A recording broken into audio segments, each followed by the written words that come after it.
बिस्मिल्लाहिर्रहमानिर्रहीम। मैं हूं मलिक मोहम्मद अली, प्रोग्राम बात से बात मलिक मोहम्मद अली के साथ।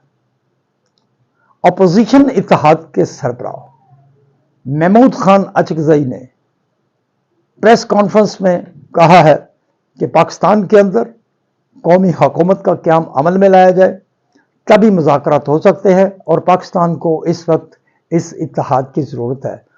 तो प्यारे दोस्तों, सोचने वाली बात है कि महमूद खान अचकजई बहुत ही ज़ीरक और पुराने सियासी रहनुमा हैं। उनकी बात में कुछ तो वज़न होगा, इस पर ज़रूर बात करेंगे आज के प्रोग्राम में।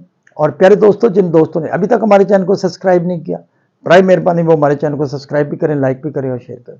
महमूद खान अचकजई अपोजिशन इत्तेहाद के सरबराह हैं और उन्होंने इस्लामाबाद में एक भरपूर प्रेस कॉन्फ्रेंस में इस बात का इयादा किया है कि पाकिस्तान के अंदर कौमी हुकूमत का क़याम अमल में लाया जाए और तब ही मुज़ाकरात होंगे।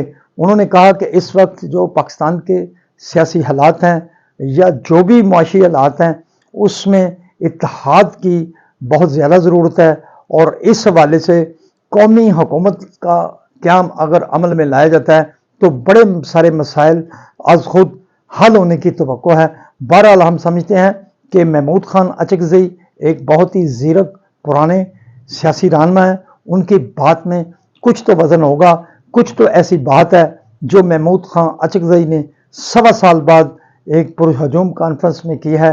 उनका ये भी कहना था कि गाली गलोच बंद होना चाहिए और गाली गलोच के हवाले से उसी वक्त ये सियासत का खासा नहीं है कि गाली गलोच जारी रहे। पाकिस्तान की सियासत को एक डगर पर चलाने के लिए उनकी ये सोच तो बड़ी बेहतरीन है, लेकिन अब फैसला वहीं आकर अटक जाता है।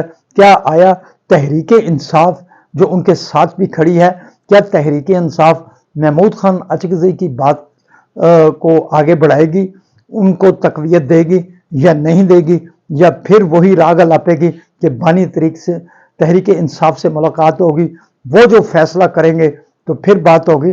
बहरहाल हम समझते हैं इस प्रेस कॉन्फ्रेंस के बाद महमूद खान अचकजई का भी इम्तिहान शुरू हो गया है। सलाम पाकिस्तान, सलाम ओवरसीज़, अल्लाह हाफ़िज़।